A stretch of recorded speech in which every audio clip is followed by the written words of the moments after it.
Hello दोस्तों, आज हम उस शूरवीर के बारे में बात करेंगे जिसकी बराबरी संसार में कोई दूसरा नहीं कर सकता। वह पराक्रमी योद्धा व दानवीरों में से एक है। आज भी उसका पराक्रम और दानवीर की बातें होती है। वह सूर्यपुत्र कर्ण है।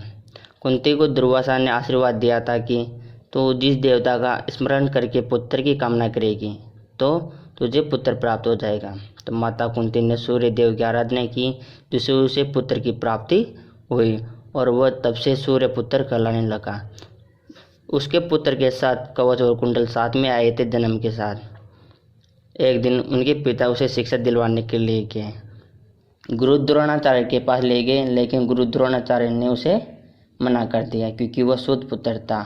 अब कर्ण खुद ही प्रयास करने लगा और एक दिन उसने परशुराम को देखा। तो देखकर उसने सोचा कि अब गुरु परशुराम से ही शिक्षा ली जाए।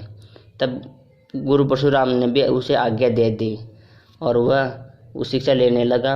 अब संसार में सबसे बड़ा धनुषधारी बन गया, लेकिन उसने परशुराम से झूठ बोलकर शिक्षा ली थी। तब उसको परशुराम ने श्राप दे दिया था कि एक दिन ऐसा आएगा तब तू शस्त्र विद्या पूरी तरह से भूल जाएगा और उसी वक्त तेरा अंत होगा। कर्ण दुर्योधन का मित्र था, इसलिए जब महाभारत हुई तब वो दुर्योधन की सेना का सेनापति बना। कर्ण इतना पराक्रमी था कि उसको परशुराम से वरदान को तुझे भगवान शिव के अलावा कोई हरा नहीं सकता, लेकिन कर्ण के बहुत सारे श्राप के कारण उसकी मृत्यु निश्चित थी। महाभारत हुआ तब कर्ण ने पराक्रम से पांडव पर भारी पड़ रहा था। तब अर्जुन के पितामह इंद्रदेव चिंतित हुए, ऐसे तो कर्ण पांडवों को युद्ध नहीं जीतने देगा। तब वह प्रातःकाल नदी में स्नान कर रहे थे। कर्ण के पास गया और उसे कवच और कुंडल की मांग की। प्रातःकाल के समय यदि कर्ण से कोई दान मांगता था तो वह कभी भी मना नहीं करता था, क्योंकि वह महादानी था। कर्ण ने इंद्र को कवच और कुंडल दे दिए।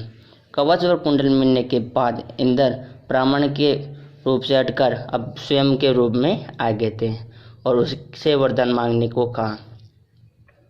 तब कर्ण ने इंद्र से अमोघ अस्त्र मांगा, जिसे वह किसी को भी मार सकता था। वह अस्त्र उसने अर्जुन को मारने के लिए मांगा था, लेकिन वह अस्त्र उसको दुर्योधन के कहने पर घटोत्कच के ऊपर चलाना पड़ा।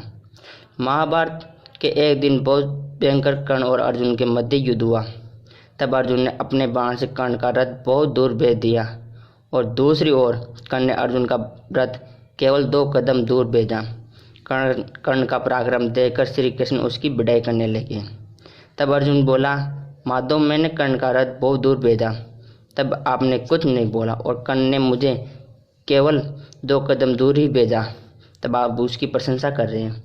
तब माधव बोले, देख अर्जुन, कर्ण रथ में साधारण सारथी है और तुम्हारे रथ में मैं हूँ, अर्थात पूरा ब्रह्मांड, और ध्वजा पर हनुमान जी है।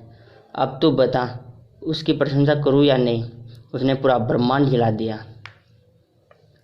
कर्ण इतना पराक्रमी था, लेकिन वह समय आ गया था तब उसको श्राप मिला। वह युद्ध में अपनी शस्त्र विद्या भूल गया और उसका रथ धरती में धंस गया। तब श्री कृष्ण ने अर्जुन से कहा, अर्जुन, ये सही समय है कर्ण को मारने का, अन्यथा कर्ण को यदि उसका शिव धनुष हाथ में आ गया तो उसे संसार में कोई भी परास्त नहीं कर सकता। श्री कृष्ण के कहने में अर्जुन ने तीर चलाया और कर्ण को मार गिराया। अब श्री कृष्ण अर्जुन से कहते हैं कि ए पार्थ, कर्ण पूरे संसार में सबसे बड़ा दानवीर है, उसकी बराबरी कोई नहीं कर सकता। तब अर्जुन ने श्री कृष्ण की बात नहीं मानी। तब श्री कृष्ण ने कहा, तो चाहे तो उसकी अभी भी परीक्षा ले सकता है। तब श्री कृष्ण और अर्जुन ब्राह्मण का रूप धारण करके युद्ध में गए कर्ण के पास और कहा, हे दानवीर, हमको दान दो। तब कर्ण ने कहा, ए भगवंत, ए ब्राह्मण, मैं युद्धभूमि में हूँ और मेरे पूरे सैनिक मर चुके हैं और मैं मरने वाला हूँ, अब मैं आपको क्या दान दूँ? तब श्री कृष्ण बोले, संसार में आपका नाम बहुत है, सुना है आपके पास से कोई खाली हाथ नहीं जाता। यह कहकर वो वापिस ही लौट रहे थे। तब कर्ण ने कहा, हे ब्राह्मण, मेरे पास केवल मेरे सोने के ये 2 दांत हैं, आप चाहो तो इनको ले लो। यह कहकर कर्ण ने पत्थर उठाया और अपने दोनों दांत तोड़कर ब्राह्मण को दे दिए। यह देखकर श्री कृष्ण ने अपने स्वरूप में आ गए और कहा, कर्ण, तुम्हारे जैसा संसार में कोई और नहीं है। दानवीर। संसार सब सूर्य का नाम रहेगा, जब तक सूर्य का नाम रहेगा तब तक तुम्हारा नाम याद किया जाएगा। आपको भी कैसा लगा कर्ण के जीवन के बारे में, और वीडियो पसंद आई तो वीडियो को लाइक करो, सब्सक्राइब करो, कमेंट करना। थैंक दोस्तों।